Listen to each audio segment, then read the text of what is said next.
Cooking is really at its best when it's shared. Wow. So I'm off to visit inspiring communities across the country to see how food brings them together. That's a bit of all right. Exploring some exciting places. It's extraordinary. It's huge, isn't it? Look at that. Beautiful. I can think of no better place to be.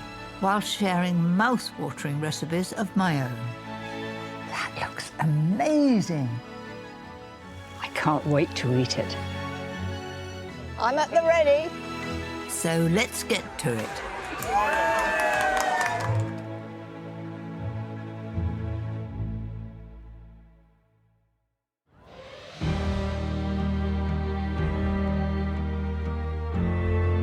Scotland will always hold a special place in my heart.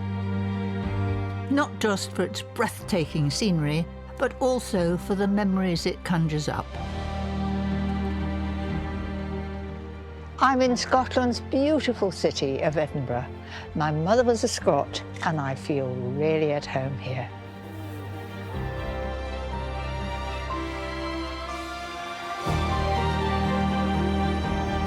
This weekend, the city is simmering with excitement.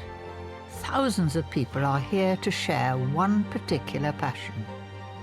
Running in the annual Edinburgh Marathon. I'm all giddy. You're all giddy. I'm very giddy. How long do you think you're going to take to do it? What's your challenge? Hopefully between 5 and 5.5 hours. Gracious me. That's a long run. I wonder what they've eaten to give themselves the energy to make it across the finishing line. What do you have for breakfast? Porridge. Lots of porridge. Hi, how are you? Are you excited? Nervous, but excited. So have you had a good breakfast to set you on your way? Porridge, yeah. Everybody's had porridge. It's the only way. When in Scotland. Thankfully, I'm not running today. But what an incredible atmosphere, filled with characters who are raring to go. Gracious, Batman and Robin. Good morning, gracious Mary Berry. Lovely to see you. What difference does it make when the crowds shout at you? Will that encourage you? Absolutely, yeah, it gives you the energy then to keep going. And then the children have always got the big smiles on their faces because they're like, it's Batman and Robin. Right, what did you have for breakfast? Porridge. But if you're not a fan of the oat and are looking for something to have on the go, I have a very hearty alternative to put a spring in your step. Eggy bread was very much part of my childhood. I make it for my grandchildren and they love it. They've got very good appetites. I've lightly buttered the bread. Now I'm going to spread some chutney or pickle. I've got pickle here. I love pickle chutneys in anything. Goes so well with cheese and ham. Top with the avocado and 2 slices of ham. Then I need cheese to hold it all together. A grated, well-flavoured cheddar cheese. Right, there's my layers, and pop that on top. And you really have to press it down, otherwise it'll fall apart. Now to turn this into magical eggy bread by dipping the whole thing in egg. And you just want to beat them as if you think of making scrambled egg or omelette. In it goes. Something flat that will just take it. So in the sandwiches go, like that. You just take 2, that's it. Let it run. Now you can see that's really well covered with the egg. Then the other one, all ready to be absorbed. How quick was that? Just heat up some butter and sunflower oil to fry them in. If I just use butter, it's likely to burn. Now just leave that to sizzle and bubble. The cheese will melt, the ham will become hot, and I want it to be golden brown. They should only need 3 or 4 minutes on each side.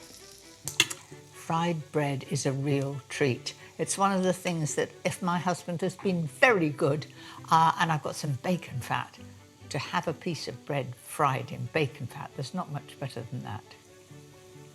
Right, I'm going to see if that's ready. That is perfect. And they're quite easy to just flick over like that. There we are. I'm good at flipping pancakes too. Crisp. Don't they look fabulous? A delicious alternative to get you going. Oh, I love the fact that they're rich golden brown. There they are. And these wait for no one, so I'm going to eat it straight away.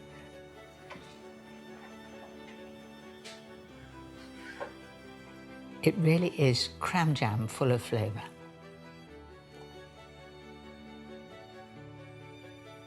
I can tell you that's going down a treat. It's magical. It's so good.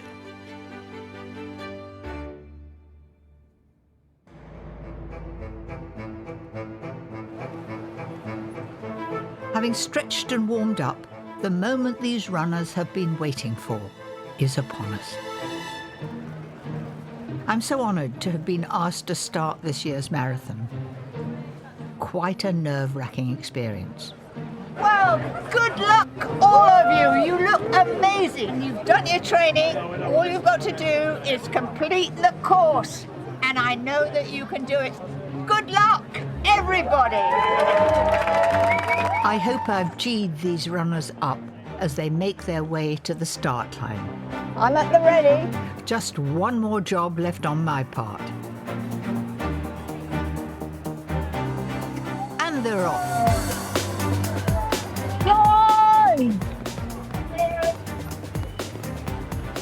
Good luck.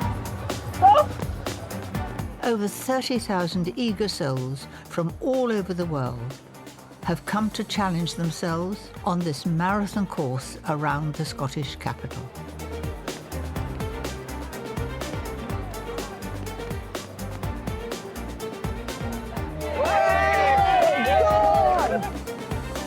Imagine how hungry these hordes will be when they finish. My next recipe is a real crowd pleaser, and you don't have to run a marathon to deserve it. This is a rich short crust pastry, and it's got added parmesan in. It makes it easy to handle, and also it has a wonderful flavour. The pastry should be about 5mm thick, so it easily lines the sides and base of the tin. Just trimming that extra bit of pastry off, it'll give a nice finish. And then I'm just going to push the pastry in so it's proud with the edge all the way along. Next, I'm going to prick the base with a fork. Why? Because when it gets in the oven and I'm baking it blind, it would rise up if I hadn't pricked holes, and you'd have a sort of bumpy surface.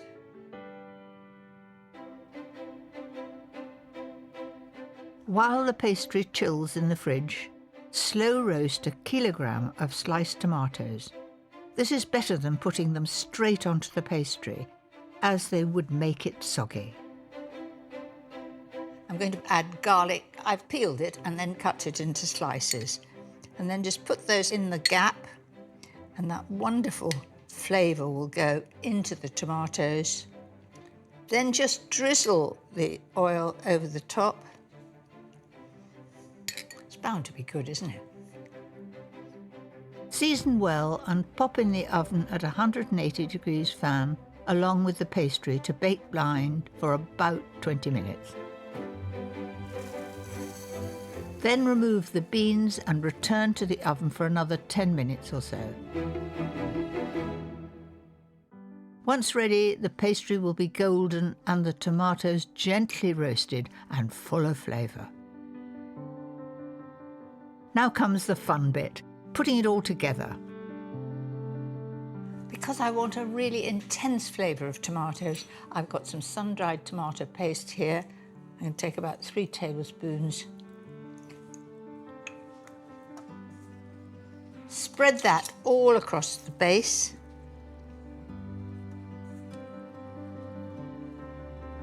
Then carefully arrange the roasted tomatoes on top of it. It's holding together well. These have nicely shriveled. That means it's driven off any moisture, but they've kept their shape. That's why it was so important to leave the skins on the tomatoes. Also, one less job no skinning. So put that in like that. Actually, once they're roasted like this, you can move them in so they fit like a jigsaw together. Don't forget the roasted cloves of garlic. If you've any leftover tomatoes, they can just be popped in salad, or you could quickly eat them yourself on the side. Back into the oven it goes at 180 fan for about 10 to 15 minutes.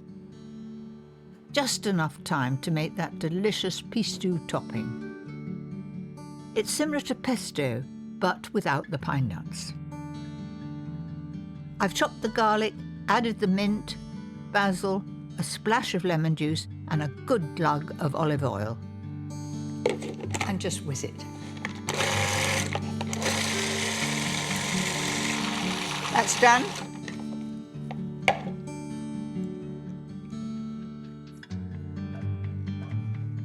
That just smells of fresh herbs and garlic. And doesn't it look great? Absolutely vibrantly green. There's just one last layer to add to the tart. Oh, it's knocking me back. Wonderful garlicky smell. So that's just heated through. Then I'm going to put some brie on top. It could be camembert, any of the soft cheeses, and I'm just going to pop that back in the oven to melt. So just put that over haphazardly. A very good way of using up cheese when you've had a mixed cheese board and you have a little bit left. So back in the oven, same temperature until that cheese just begins to melt. Don't go anywhere, as it only needs about 3 minutes to melt.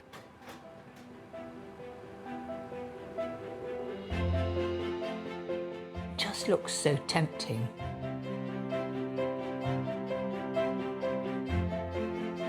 With the Pistou drizzled over the top, I can think of nothing more rewarding. Each slice that you take out of this tart looks like a picture. You don't have to do an extra garnish or a sprinkling of parsley. It is just perfect. Basil and mint go really well together. You've got the crispest of pastry with that parmesan in, and then you've got the sun-dried tomato paste, the intense flavour, then the roasted tomatoes, then the Pistou. Wonderful. I'm not sure it's the dish for training, but it's certainly the perfect reward after a huge effort.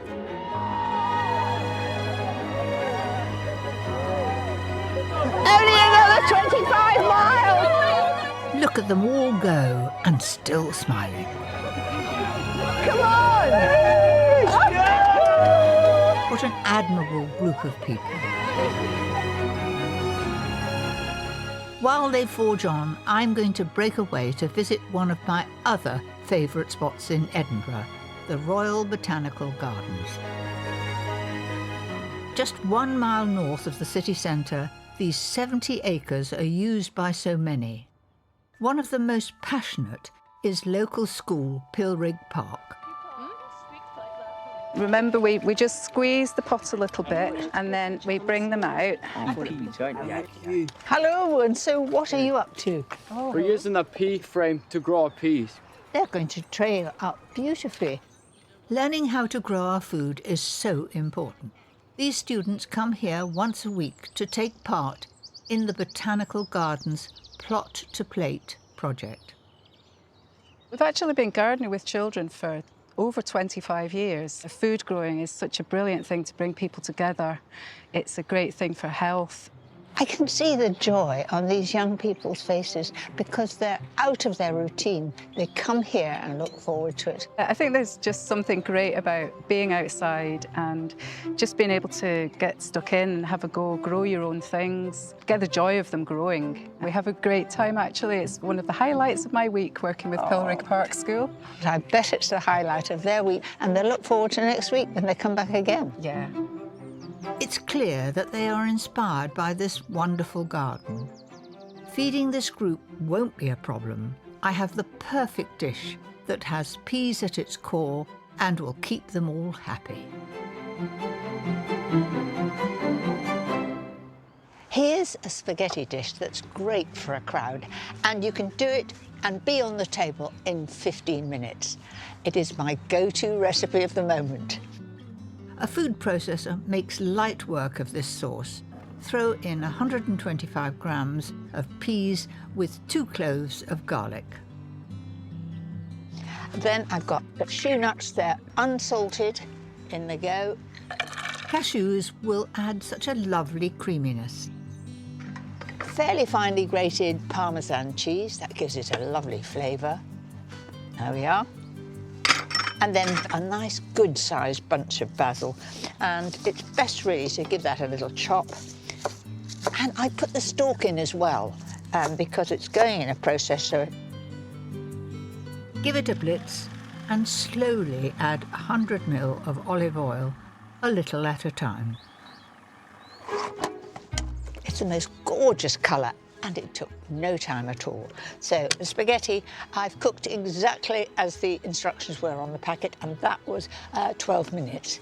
And I've drained it, but I've kept the water because I need a little bit of that water to maybe make it a little bit slacker. All that's left is to mix in more peas with the sauce, cooked spaghetti, and a splash of the pasta water. Don't forget the salt and pepper. Smells delicious. I can't wait to eat it.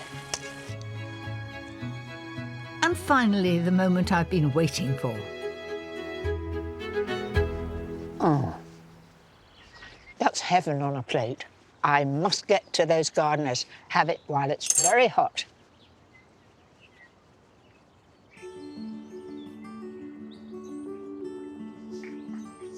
I hope you're hungry. Yeah! Here we go. I'm Gardening. starving now. It's pasta with peas and pesto. Whoa, look at that. Who likes spaghetti? Delicious. Well, it's delicious. That's what I like to hear. Well, you enjoy. Thank you, Mary Berry. It's been a pleasure, and I hope that you're going to make this when your peas have grown up those sticks and you'll be picking them, shelling them, and putting them in this dish. Thank you. Do you think we'll have a go? Yeah! I know, mate, yeah. I'm quite good at that, twisting it round. What an experience. It takes me back to my own childhood with my mother. She loved the garden and was a remarkable cook. She taught me such a lot. My mother grew up in a family where nothing was wasted. Leftovers from Sunday roast were turned into a weekday wonder. And this next wonderful recipe is just perfect for feeding the family today.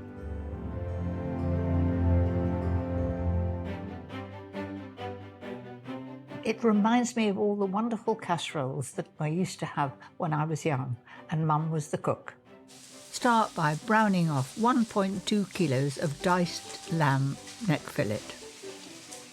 I brown the meat because it seals in the flavour and also adds to the colour of the casserole. Right, I'm now going to lift that out. Once seared, put the lamb to one side. In the same pan, add a drop more oil and the sliced shallots, leeks and carrots. In goes the garlic. Now that's all the vegetables in there, and they just need to be tossed well together. They don't need to be browned. I find to get a really smooth result, I'm going to mix the flour with wine and stock and then put it in. It works for me. So I've got 55 grams of flour. I'm then going to add the wine. I don't use expensive wine unless there's expensive wine left, but I promise you at our house it's never left. And I'm just going to blend it as you would do with old-fashioned custard. Carefully pour this sauce in with the vegetables. So I'm going to give that a good stir and bring it to the boil. And that sediment that's at the bottom, that'll all add to the flavour of my casserole. In goes some soy, Worcester sauce and mint sauce. This is all to add to the flavour and to the colour too.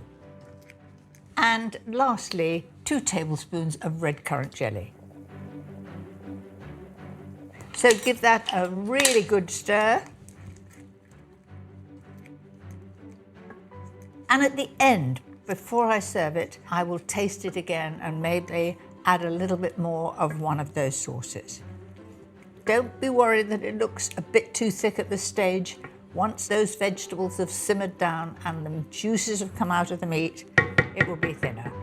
Season well and return the lamb to the pan to finish cooking in that rich sauce. All I've got to do now is to bring it to the boil and then put it into the oven at 140 fan for about an hour and a half. It might take longer. Wait until the lamb is beautifully tender. And the last addition to my minted lamb casserole, chestnut mushrooms. I'm adding them at the end because I want to keep a lovely texture. If I put them in the casserole for 1.5 hours, they'll become very soft. I want a little bit of bite still in them. Give them a toss in that butter. They should be a gorgeous golden brown. There they are. And I'm going to add them to the casserole when it comes out of the oven. After 90 minutes, the slow-cooked stew will be glorious. Stir in the mushrooms and it's ready to share. I know it's going to be hot, but I do want to taste. You must taste this, it's good. And I think my mother would have approved.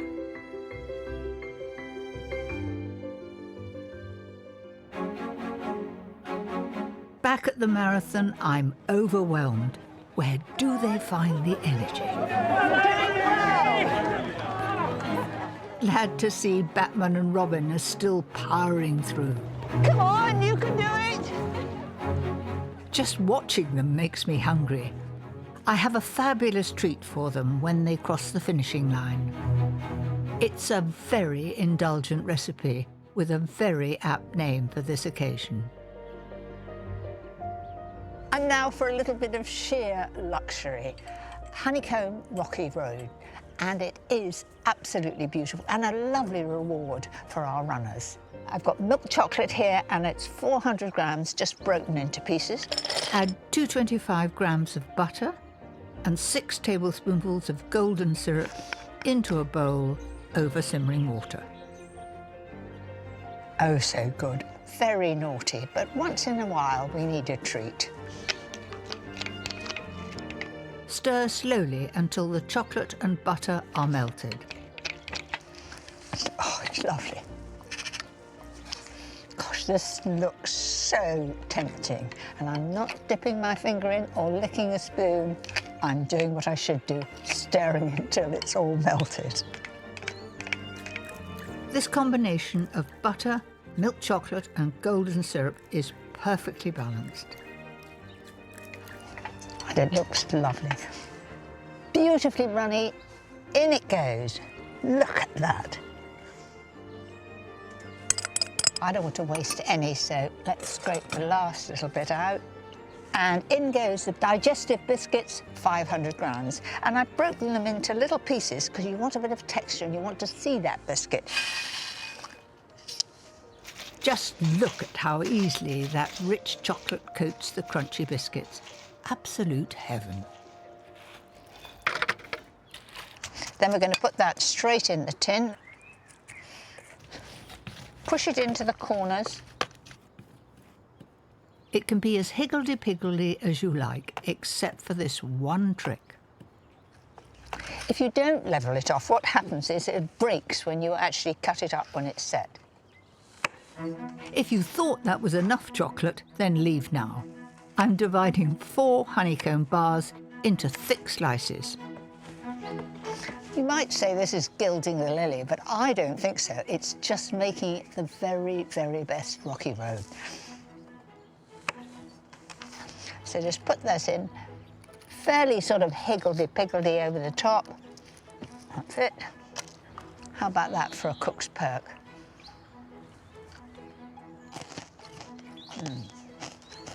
That was my reward. Take 75 grams of plain melted chocolate and use it as the crowning glory. I love this bit. It's always nice to think you've done the job and you've just got to make it look magnificent. That will firm up in the fridge in about 2 hours. But of course, I can't wait that long. Pinch a bit from the corner so that nobody notices. That's what I call a touch of luxury. I reckon that our runners are going to really enjoy this and they'll be queuing up for it.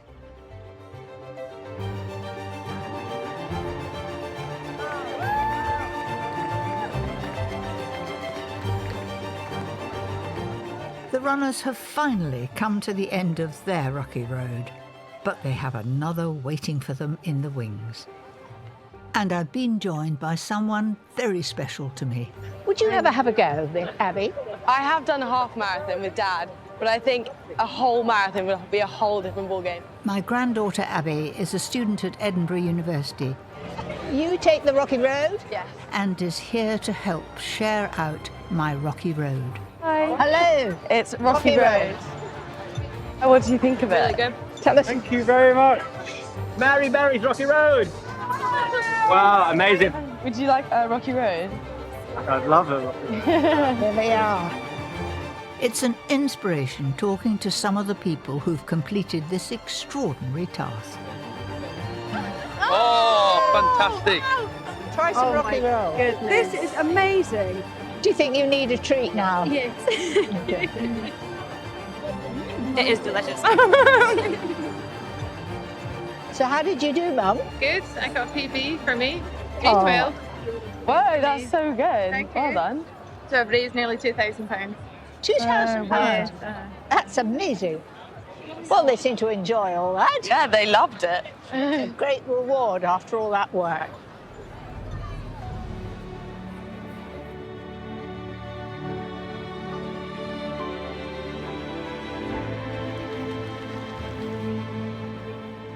I'm so glad I returned to Edinburgh, and what an adventure I've had. I've loved my time in this city with its warm and welcoming people, even if it's a little bit chilly. Scotland is always close to my heart, and I will certainly be back.